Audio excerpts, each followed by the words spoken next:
los que marcaban la sesión. Con todo esto toca abrir ya nuestro primer análisis del día y lo hacemos a esta hora con José Lizán, gestor de Retro Magnúsica en Quadriga Asset Managers. José, muy buenos días. Hola, ¿qué tal? Muy buenos días. Bueno, ya tenemos sobre la mesa esas palabras de Jerome Powell, llegan antes de esa reunión del 14 y 15 de diciembre de la FED. La inflación no es tan transitoria y tal vez sea el momento de acelerar ese tapering, de acelerar esa reducción de compra de bonos, que es lo que tenemos que esperar en los mercados después de haber visto cómo ayer evidentemente los inversores se veían temerosos por ese cambio de discurso. Bueno, yo creo que no cambió el discurso, siguió con su hoja de ruta, ¿no? Al final le importó poco la volatilidad del mercado, le importó poco la caída del crudo y la Fed mantuvo lo que llevaba semanas diciendo, que era que la inflación estaba por niveles encima de lo que se esperaba meses atrás y que tenían que ir retirando estímulos gradualmente para normalizar su política monetaria en un entorno pues de mucha expansión económica, mucha fortaleza del consumo en Estados Unidos, una fuerte actividad laboral que estaba llegando a la economía hacia el pleno empleo y siguiendo su hoja de ruta. Yo creo que hubiera sido mucho peor echarse para atrás, porque al final pues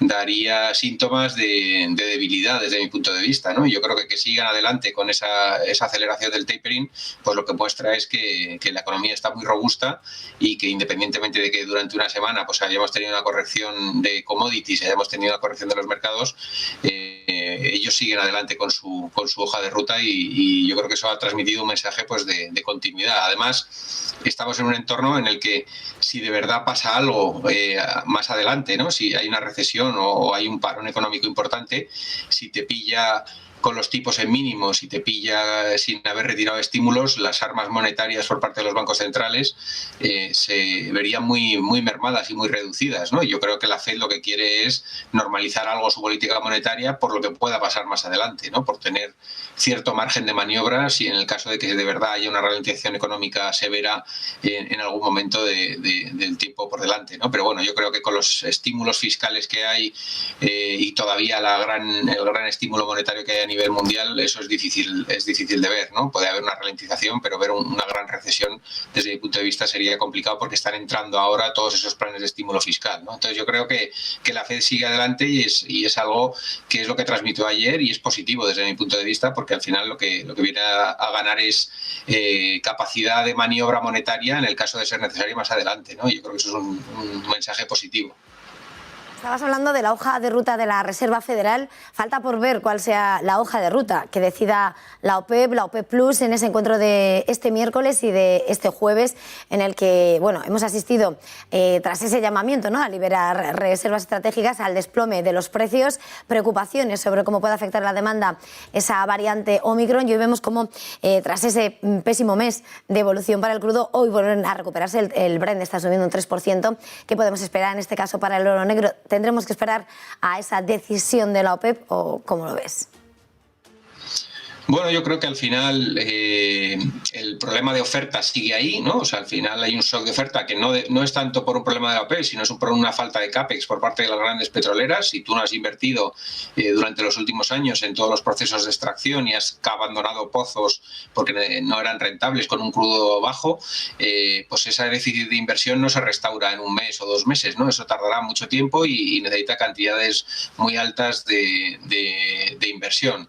Y yo creo que la OPEP si tenía pocos incentivos antes para aumentar la producción, con un crudo $20 más barato los va a tener menos desde mi punto de vista, ¿no? Y si hay temores a una ralentización económica, que será menor demanda, pues no incentiva mucho a aumentar la producción, ¿no? Yo creo que la liberalización de reservas por parte de Estados Unidos y China es un síntoma de que el problema de oferta es real y nosotros siempre hemos pensado que lo que vamos a tener es durante un tiempo transitorio un crudo en la banda de los $60-80 barril, que es difícil parece fácil decirlo, ¿no? Pero es que el petróleo se mueve así, ¿no? Se mueve en bandas de fluctuación, se mueve en bandas muy anchas de $10-15 con mucha volatilidad y creemos que es algo transitorio. A largo plazo el propio proceso de descarbonización, el propio proceso de ESG en el mundo, pues debería tender a una menor demanda de combustibles fósiles y a una menor necesidad de crudo que haga que el precio del crudo tienda a la baja, ¿no? Pero a corto plazo sí que es verdad que esa transición energética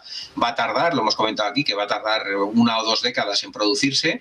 Los objetivos son ambiciosos y es una realidad que hay una gran cantidad de inversiones en el sector de otras fuentes de energía, pero hace falta mucho tiempo y hay un periodo de transición, ¿no? Y durante ese periodo de transición, si hay un shock de oferta, la capacidad de inversión de las petroleras es limitada en la parte de extracción y upstream, y la demanda está robusta, pues evidentemente vamos a tener un crudo desde nuestro punto de vista en una banda más alta de lo que estábamos acostumbrados hasta ahora, ¿no? El año pasado o antes del COVID estábamos en una banda 50-65, yo creo que vamos a estar en una banda 60-80 en los próximos 6-12 meses, pero como digo, a largo plazo nosotros pensamos que el crudo debería tender a la baja, ¿no? Pero a corto plazo creemos pues que ha hecho la corrección, estamos en un soporte importante y probablemente pues intente estabilizarse aquí y fluctuar dentro de esa banda, ¿no? Entre los 60-65 dólares barril y los 80. También esta mañana, por analizar algunos, hoy va a ser una jornada repleta de esos datos que toman el pulso a la industria manufacturera. Vamos a conocer PMIs, hemos visto contracción en el dato de China, después de una evolución de datos en las que vuelve a esa contracción económica, ese dato del PMI manufacturero en el que contrasta, ¿no?, lo que es una debilidad de la demanda frente a un ligero aumento de la producción. ¿Cómo hay que tomar en consideración este dato? Bueno, que por parte en las fuentes oficiales varía, ¿no?, la evaluación, pero por parte de Markit el escenario es de contracción en este sector en este momento. Bueno, yo creo que si echamos un poco la vista atrás, el sector que más se recupera post pandemia y sale en V, y el único sector de la economía que realmente consigue alcanzar niveles precrisis es el sector manufacturero, ¿no?, liderado por China, por un plan de estímulos chino en el post-COVID, y con una reactivación de toda la industria una vez parada, pues la actividad manufacturera coge mucha virulencia y ahora estamos desde nuestro punto de vista pues en la resaca de eso, ¿no? China ha tomado una serie de medidas muy drásticas para tratar de que en su economía no se produzca un recalentamiento y tratar de encauzar su economía a largo plazo, y eso ha afectado a determinados sectores y está parando un poco la industria manufacturera, y eso se está notando pues en los datos de Alemania, en las economías más industrializadas, ¿no? Y eso es un poco la realidad, y yo creo que gran parte de esta corrección que estamos viviendo no es tanto por Omicron, sino que es por eso, ¿no? Porque hay una ralentización en el sector manufacturero que se está viendo un poquito en los números macroeconómicos a nivel global, ¿no?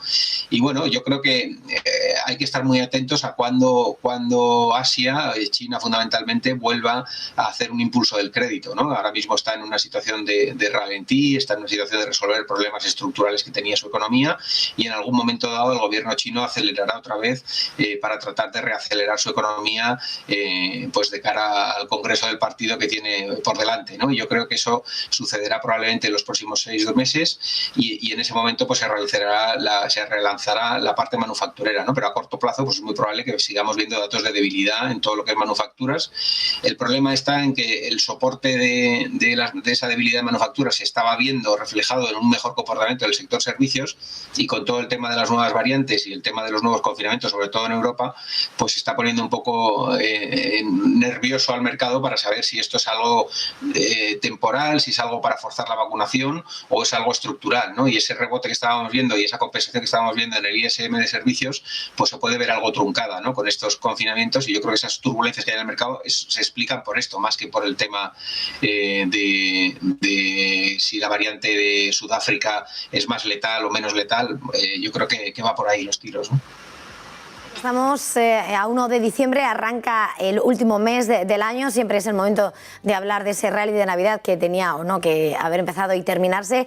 Veíamos al IBEX ayer salvar por la mínima los 8.300, y los futuros ya del DAX apuntan a que será una sesión alcista, al menos en la apertura, y salvo que cambie el guión y desmienta esos futuros. No sé cuál es el escenario que dibujas para estos próximos días, esta última recta final del año. Bueno, viendo cómo ha sido de virulento el movimiento, los gaps que ha dejado, no nos olvidemos que el día de Black Friday los mercados abrieron con un 3-4% abajo, dejando un hueco enorme en el mercado sin cotizar, ¿no? y haciendo un gap bajista muy importante, ¿no? Entramos, como dices, en un periodo estacional alcista. Yo creo que lo lógico sería que en algún momento los mercados se estabilicen. Hemos marcado en muy corto periodo de tiempo una caída bastante virulenta, entre el 8 y 10% en algunos índices, ¿no?, de máximo a mínimo, y y yo creo que lo lógico sería que tuviéramos un rebote de aquí a final de año para tapar ese gap, ¿no? Y en ese gap probablemente sea difícil de superar y sea más un momento de deshacer posiciones que de subirnos a la ola, ¿no? Entonces yo creo que muy probablemente tengamos más volatilidad, porque cuando hay un pico de volatilidad como el que hemos vivido en el VIX, ¿no? Con una subida pues de niveles de 16, 17, niveles de 28, 29 en el VIX, pues lo normal es que sigamos teniendo muchos coletazos y muchos vaivenes dentro del mercado, pero creo que deberíamos tener en el periodo estacional que vamos a entrar en el mes de diciembre, si hay alguna noticia positiva sobre el tema de vacunación, pues tratar de tapar ese gap y muy probablemente en un entorno muy volátil, ¿no? Creo que vamos a tener un entorno de dientes de sierra, con subidas, bajadas, aperturas a la alza, aperturas a la baja, con más volatilidad de lo que estábamos acostumbrados hasta tiempo atrás, porque hay cierta incertidumbre tanto en las manufacturas como en los servicios como en la parte sanitaria, ¿no? Para terminar, José, no nos queda mucho tiempo, pero no querría dejar de pasar por ese desplome del 6% de Inditex en una jornada bajista, evidentemente, para los mercados europeos, para el IBEX, pero que en el caso de la textil se cotizaba además ese relevo, ese anuncio en la cúpula, que Pablo Isla dejará el asiento a Marta Ortega, y parecía que nos sentaba muy bien después de cómo se ha disparado la compañía desde la llegada de Isla a la compañía. Bueno, yo creo que al final el señor Pablo Isla era una persona pues muy valorada por el mercado, que ha llevado a la compañía a una situación muy exitosa, y evidentemente su salida repentina pues ha generado cierta inquietud, ¿no? Al final el nuevo Consejo de Administración, aunque hay cierto continuismo, ¿no? Sí que es verdad que la entrada de Marta Ortega es un poco, a pesar de que lleva 8 o 9 años trabajando en la entidad y está muy incorporada, pero se ve como un perfil más de relevo generacional que un perfil de relevo profesional, ¿no? Interno, aunque se ha formado, como digo, y lleva 8 o 9 años abordando desde dentro del Consejo y desde dentro de la propia empresa pues distintos puestos de relevancia. Yo lo que creo que genera cierta incertidumbre, no tanto por desmérito de las personas que entran, sino por los méritos de la persona que sale, ¿no? Era una persona pues, que ha llevado a la compañía en una estrategia muy brillante y yo creo que eso genera cierta incertidumbre y cierta inquietud en algunos inversores, ¿no? Pero bueno, yo creo que es pronto para aventurarse a poder criticar o no la gestión de los entrantes, y yo creo que hay que darles tiempo y ver cómo gestionan, y yo creo que será una línea bastante continuista, ¿no? A pesar del cambio, pero bueno, vamos a ver, eso va a generar cierto desasosiego en los inversores más nerviosos, ¿no? Pero yo creo que es pronto para valorar si la gestión o el relevo ha sido un éxito o un fracaso, ¿no? Y yo creo que hay que darles la oportunidad de duda, pero hay inversores que no se la dan, desde luego. Bueno, pues vamos a tener que dejarlo aquí. Como siempre, muchísimas gracias, José Lizán, gestor de Retro Magnus y Gamen Quadriga Asset Management. Muchísimas gracias. Feliz jornada y feliz negocio. Igualmente, un saludo.